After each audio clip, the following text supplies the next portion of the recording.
like Jesus, bold like Daniel. I'm such a disciple like Peter after Jesus left. All right? So communion with God, and you talked about it, Pastor, devotion and worship on a daily basis. We see the results when we read the story. So on a daily basis, his brother's praying to God, looking in God's face. Eventually, guess what? He looks like God. You see the picture of Stephen. He had a glow of Jesus on him. How do you get there? Because this brother's sitting out. He's not necessarily leading every day, but he's focused on God. He's downloading God into his system. And everywhere you look at his computer, God is just popping up. Jesus, Jesus, Jesus, Jesus. So he just saturated himself. Even though he's got on skin, you can't see it. Moses gets on the mountain, and Moses exposed to God like a black picture. Moses gets exposed for 40 days. Mo gets down, and for months later, Mo is glowing. And Moses is a brother. He's human flesh. He's far from perfect, but Moses is glowing. Folks got to wear shades because Moses is glowing. All right? So I'm talking to you. You get there, I get there, by constantly getting in God's face, hearing his voice, falling in love with him. My problem is that there are things competing with God's love. And they're not all bad things. Adults, we can tell you that. We can easily love our kids more than God. And when we do that, that's no good for you or us.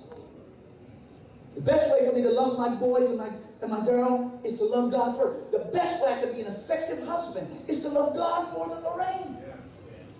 All right? But there are good things in our lives that can take his place. That's why God said to Abraham, Abe, come here. I see you put somebody on the throne. Now, I promised you Isaac, and he came from me, not you. You're an old man. All right? And I need to fix this. So take the boy to the mountain. And this mountain journey is going to take him off of the throne of your life. And every one of us here, we've got something that's gotten on the, it's maybe a career goal. These are good things. Maybe desire to have a mate. Good things. I was talking to a fellow brother in Chicago where he's a pastor. He said, hey, pastor, is there a need or want for me to have a wife? I said, I'll pray for you, brother.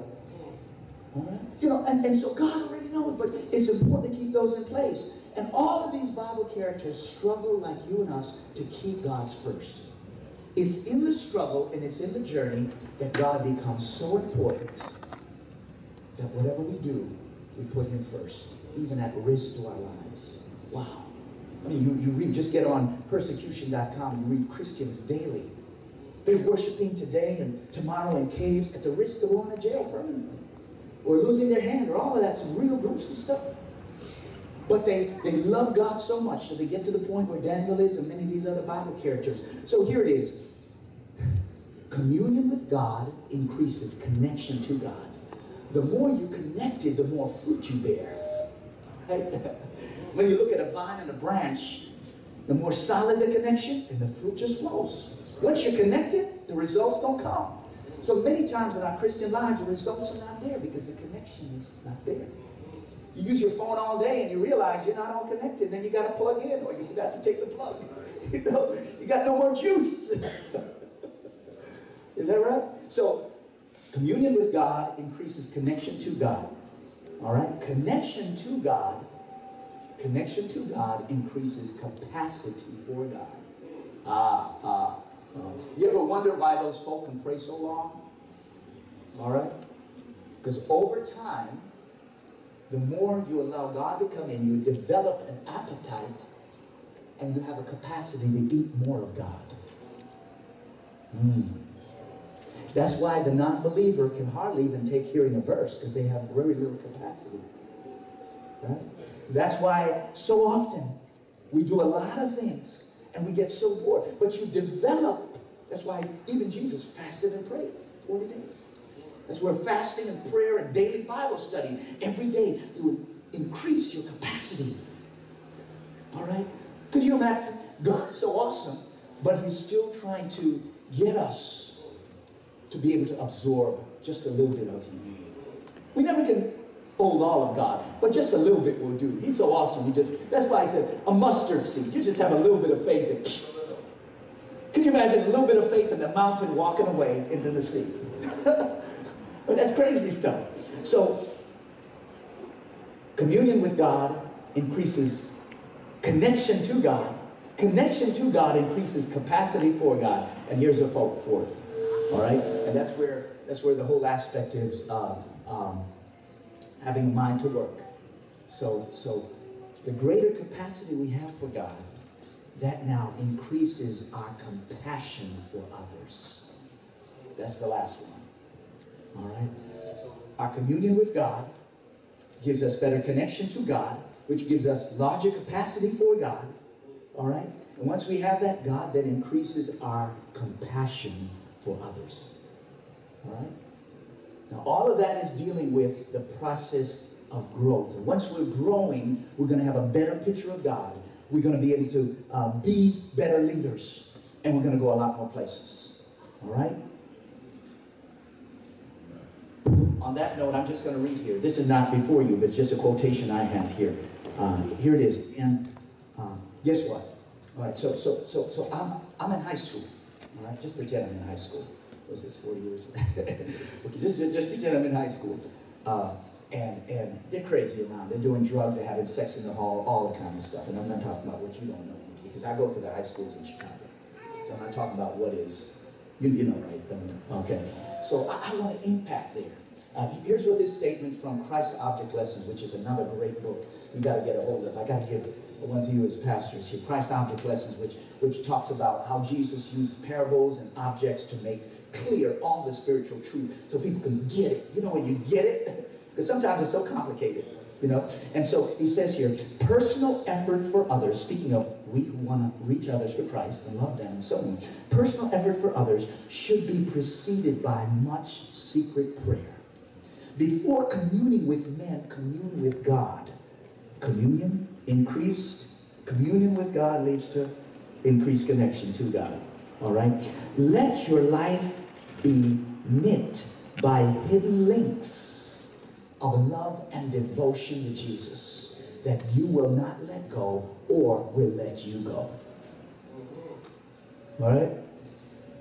And there's lots more. I'm just reading one on that. But all of these on this sheet talks about when we invest time to say, listen, God, I don't know how to do this. Would you go before me?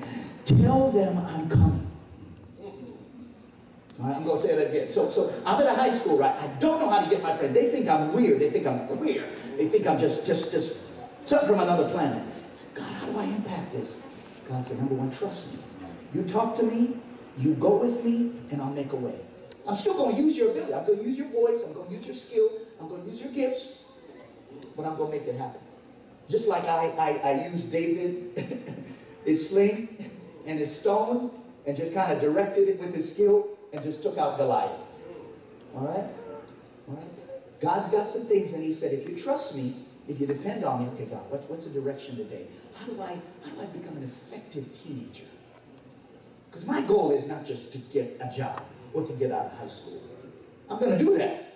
All right? And I'm going to do that better when I trust you. But my goal is beyond that. That is to equip me to make me sharper. I'm getting this degree and that training so I can be sharper and more effective. For example, let me just be real with you. There's some things I could do 20 years ago, but because I didn't have a doctorate behind my name, I couldn't go in certain places. I could do it. I did it more than I do now. But some places you just need certain things. You need this skill and this training and so on to qualify you to get there. All right, so you want to do those. But God is saying, whatever opportunity, I can get there with you. And I can make you a leader. And many of you need to learn as we talk about this. Many times a leader is not being up front. You can lead from the back seat. Because you got influence.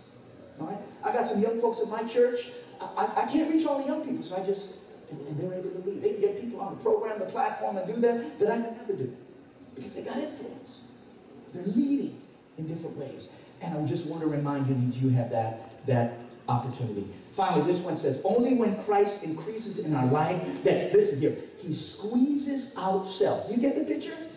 When Christ is increased, so how does he increase? I read his word, I think about him, I pray to him, I'm letting him in. He comes in more. Have you ever had a cup in the sink that was filled with, dirty stuff? And so you let the water run in. That's not the most effective way to wash it, but sometimes. You let the water just run in. Eventually, the water running in will push out the old dirty stuff. All right? So when Christ comes in, is let into our life, he squeezes out the self and selfishness, puts in his dreams and his plans, and you're an effective witness. That makes sense? All right? That's what we're talking about here. The last sheet here, before we go to that I've got before, really wanting to be like Jesus. And this aspect, I wanted to put a lot of things for you to think about. So this aspect I put in here because I wanted you to just think about what was important to Jesus. And when you look at specifically John chapter 17, we come away with the reality. We come away with the reality of what was important to Jesus. So now, if I'm going to be an effective leader like Jesus was, if I model Jesus, model Daniel, model all the effective people in the Bible, I found a few key things here that's going to come into play. Number one, according to Romans chapter 8 and verse 27. In fact, just quickly, if somebody have that, they can read that for us. Some of the other versions do a great job of that. Romans 8 verse 27. And then we'll come to John chapter 17. But I just want to leave you this as a model of how to be an effective leader person in whatever capacity you are in. There are numerous examples in the Bible, but I want you to see this from a personal, how do I do it in a personal way? Feedback.